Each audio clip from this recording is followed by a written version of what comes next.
Welcome to this explainer. Today, we're doing something really fascinating. We are unpacking the deep, philosophical themes of a pretty powerful piece of writing.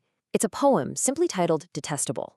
Our goal today is to translate its raw, abstract verses into totally clear, actionable insights about what it actually means to live authentically.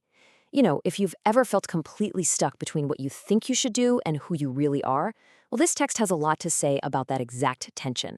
So let's just jump right in. Okay, let's dive into this by starting right at the very beginning of the text.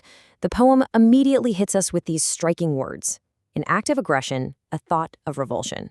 Boom. Right out of the gate, the speaker is instantly gripped by this intense internal conflict. There's literally no slow buildup here. We are thrown directly into this jarring, uncomfortable emotional state where negative thoughts and aggressive impulses are just swirling around in the speaker's mind. And that immediate discomfort leads right to this pressing, urgent question. The speaker asks, is it time to hide or to fight? Is it time to be present or forgotten? This plunges us straight into their existential dilemma. According to the text, the speaker is standing right in the middle, completely unsure of where to find a hiding place, having absolutely no means to figure out their future state of life. It's a beautifully raw depiction of that exact moment when you are totally, utterly frozen by indecision. Section 1. Paralyzed in the middle. Before any real growth or action can happen, the speaker has to confront this specific space of feeling entirely stuck and overwhelmed by the opposing forces pulling at them. This brilliantly illustrates the dichotomy paralyzing the speaker.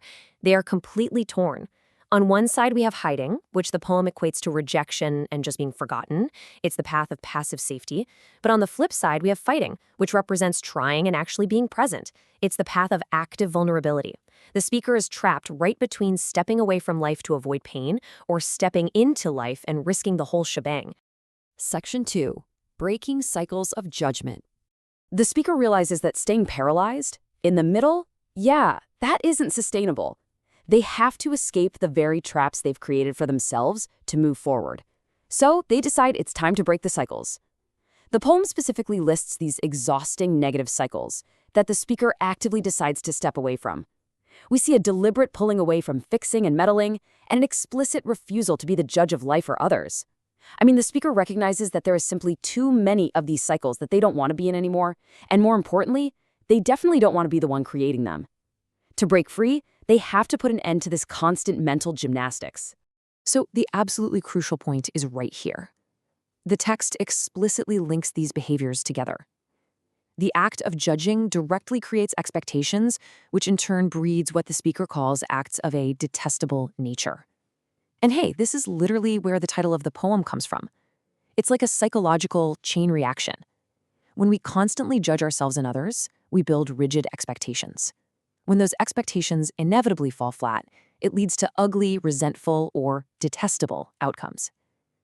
The speaker realizes this exact chain reaction is what's been keeping them trapped. Section 3. Seeking congruence and authenticity. Realizing they want to be free and start fresh, the speaker seeks a totally different, better way to exist. They want out of the cycle of judgment and expectation, and they start looking for a way to just be. Now, let's define the poem's concept of congruence. The text states plainly, living should be simple with congruence. But what does that actually mean here? Well, it's framed as the alignment of taking the road less traveled, specifically to bring out one's true authentic self. It's a tool for making living remarkably simple. When you finally drop the judgments and expectations, you can just align your actions with your inner truth. Which brings us to Section 4, the road less taken. This intense desire for simplicity and congruence brings us to the ultimate pivot point in the text, deciding exactly how to move forward when faced with complete uncertainty. The speaker outlines this highly specific 3-step formula for proactive living. Step 1, when in doubt, take the one not taken often, the untraveled path. Step 2, accept that you cannot know what happens. The poem openly admits that there might be a detestable outcome. But step 3, and this is absolutely key, the speaker declares, I should give it a go anyway. They are consciously choosing to step into the unknown, accepting full well that the results might be messy, because taking action is just inherently better than staying paralyzed in the middle. By taking this untraveled path, something amazing happens. The speaker finds profound empowerment and self-reliance. The text talks about bringing their experience to a new light and place, and concludes with the realization, I have me to count on. Even though they acknowledge that not knowing the future is part of their true life, they choose to focus on knowing their true actions. This keeps them firmly anchored in their own state of competence, completely regardless of what the unpredictable future holds. Section 5. Owning guilt and actions. We're going to conclude our explainer today by analyzing the poem's powerful, uncompromising ending. It shifts focus from making a choice to taking absolute accountability for it.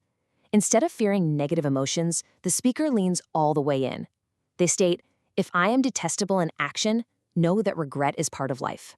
Furthermore, the text declares that guilt is part of our daily endeavor. The speaker isn't trying to be perfect anymore. They embrace regret and guilt as inevitable, entirely acceptable parts of trying to live authentically. Simply put, if you're going to take action and be present, you will make mistakes, and that is just part of the deal. The poem ends on this definitive, incredibly strong choice. The speaker says they will take my guilt with two hands.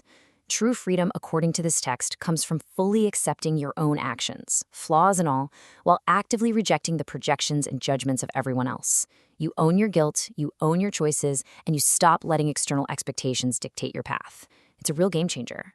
As we wrap up this explainer, I really want to leave you with this provocative thought straight from the themes of the text. Looking at your own life and the choices right in front of you, are you holding on to others' projections, staying paralyzed in the middle? Or are you ready to drop the expectations, accept your own actions, take your guilt with two hands, and give it a go anyway? It's a pretty powerful challenge from a truly remarkable piece of writing. Thank you so much for joining me to explore it today.